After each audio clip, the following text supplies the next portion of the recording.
guys, it's Ishita Gupta from ishitagupta.com, and this is video number 2 in a series that I did about your ego.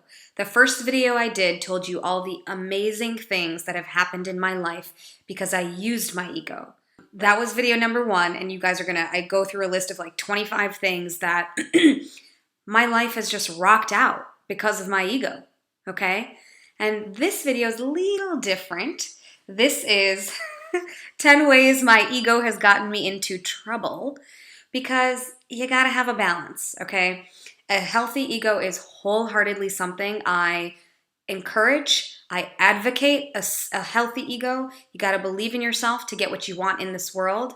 And you also have to refine it sometimes. You gotta get a little bit clear about how to use your ego and how how not to let it blow up in your face, basically. And I've had it blow up in my face many times, and I wanted to tell you guys that because I think, A, you'll get a laugh out of it. B, you'll see I'm infallible, just like all the rest of you. I mean, I'm not even like Superman or a celebrity or anything, but we're all infallible, right? We are. 10 ways my ego has gotten me into trouble. I wrote this list out this morning. Number 1, it made me get an expensive apartment that I probably wasn't all that ready for, with huge new expenses that stressed me out. Now, is that this apartment? It's this apartment, the one you're looking at. And guess what? I love it. I needed to move in here at the time, and it's beautiful. It gave me everything I need, and it was probably a year or 2 premature. Okay? Admitting that to you here. Number 2, it helped me, my ego helped me increase my team to a couple new people and lots of new vendors when it probably wasn't the right time for me to increase and grow that much that I thought I had to. Okay, which again led me to feel a little bit stressed and spread thin about money and expenses. Number 3, it led me to invest in new furniture and new art. And when I say new art, I mean, you guys, paintings of like, expensive paintings, okay? That one too, but my guy got me that one, and I'm so grateful for it. But just led me to really kind of, when people get into some money, just expand my taste right away. So expensive art, which also stressed me out. Number 4, led me into rooms with people smarter than myself, where I wanted to be. Genuinely, my ego wanted me to be there, but I didn't have enough capacity to handle it. Like, I literally had nothing to say in these moments. Not that I don't have anything to offer at all. In any room I have something to offer, but just physically, mentally, emotionally, like, capacity wasn't there to be where I was. Does that make sense? Like, I didn't need to be there now. I needed to be there maybe next year or the year after or 5 years down the line. Regardless, my ego got me there. Go ego. It gets me to where I need to go, but not always at the right time. Number 5, led me to talk about myself in an arrogant way so that people didn't actually like me. Look, when you have an ego, you mess up sometimes. And I have been at dinner parties or on conversations where I just listen to what I've said and I just cringe because you're like, oh, why did you need to say it that way? You don't need to say it that way. You don't need to, and I'm usually a person who encourages everyone, but I've heard myself sometimes like say things in a way where maybe someone else felt bad. And I learned, because that does not feel good, right? So I have sometimes, on occasion, looked like an asshole. Number 6, led me to say yes when I meant no, because I thought I could handle like the workload or the client or another project, when really I just wanted to look cool or smart. Yes, happened to me a lot. I have had to learn that lesson quite a few times, actually, to not like overextend myself because I wanted to look like I could handle it or wanted to look like I was Superwoman. Ego. So it's got me into trouble. Number 7, invest in lots of wares and house stuff just to impress people and feel cooler because of my things.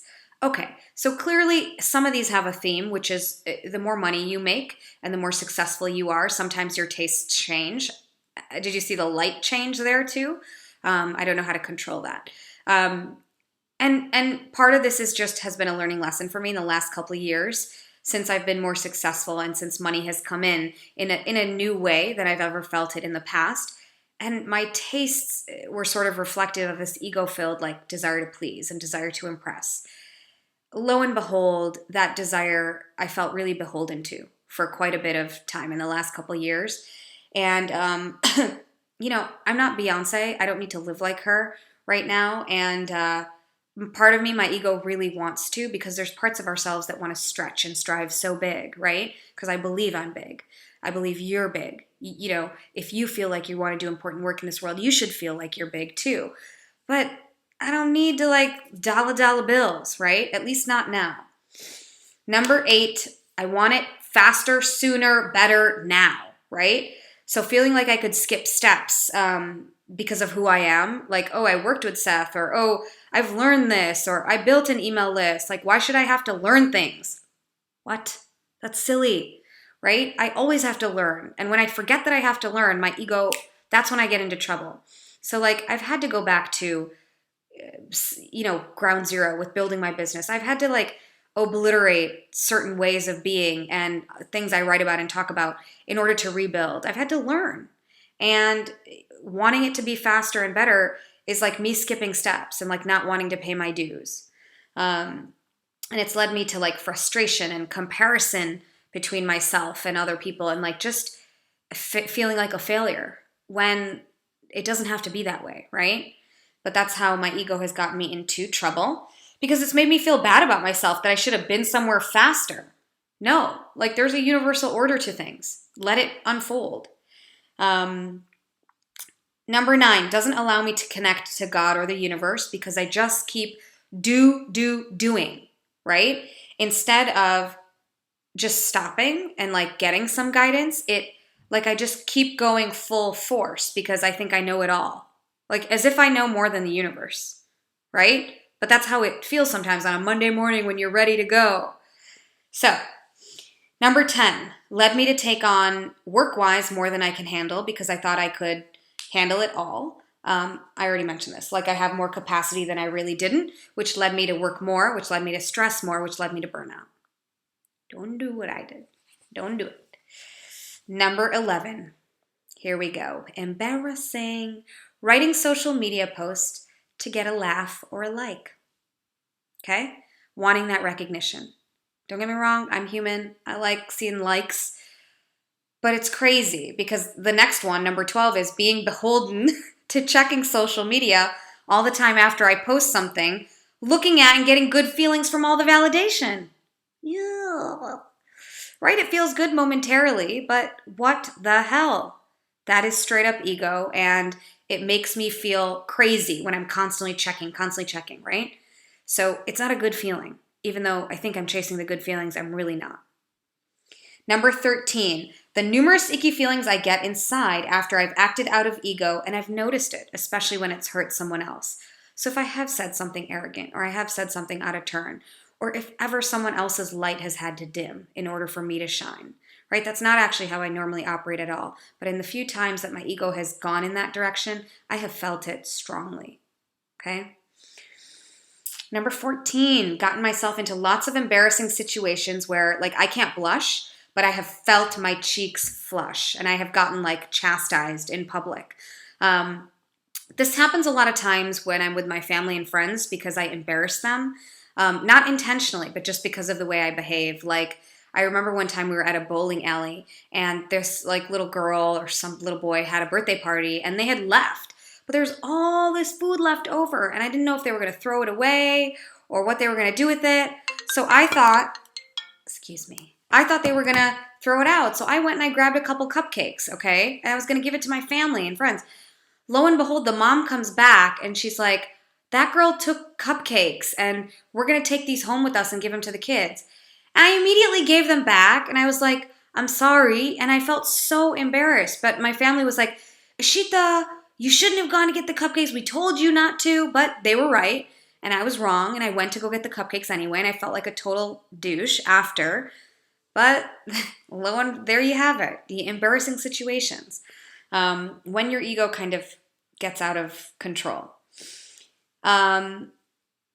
Number 16, this was really embarrassing, and this is the last one. I one time used business logos for 3 or 4 companies and businesses that I thought were going to partner with me. We had conversations, but the contracts weren't final, let's say, or the word yes wasn't final, but we had been in talks. And I used their logos on my site and on my flyer for this event I was putting on because I thought they were going to be a yes. And why wouldn't they want to partner with me? I'm so cool. And every business owner pulled out because they were like, you're a freak. You used our logos without asking. And I felt so embarrassed. And that was a huge learning lesson for me. Ego gets you so far, it sometimes cannot take you all the way. And like, I think that's the only time, the first and last time, where I felt so embarrassed that I didn't even walk back into that venue after. Like, I've never been back. Okay? So that's hugely embarrassing. So what is the point of me telling you all of this? Okay? Being very real and very vulnerable with you guys. It's because I'm over it enough to talk about it with you guys. I don't care. We're all embarrassed. We all get embarrassed. Our egos all get out of hand. And the reason this is important is because of the earlier video, which is how my ego has benefited me. And this video just shows you, I'm being a politician right now, this video shows you that you need both to really get to where you want to go. You need the confidence and the belief in yourself, and you need the times where you're going to get knocked down in order to then learn the lesson of ego and being humble and having humility. Okay? So that is the 2 sides to the ego coin. Please like this video and tell me what anecdote you found relatable or funny or just helpful and useful to you guys. And for all of these tips and for all of really my best stuff, please go to ishitagupta.com, where I really talk to you guys about the real deal stuff I learned. Business, entrepreneurship, confidence, life. Let me and you life hack our lives to death so we can live lives of ease and confidence and just happiness, okay? So please go to ishitagupta.com to sign up, like this video, leave me a comment, and I will talk to you guys on the next video. Bye.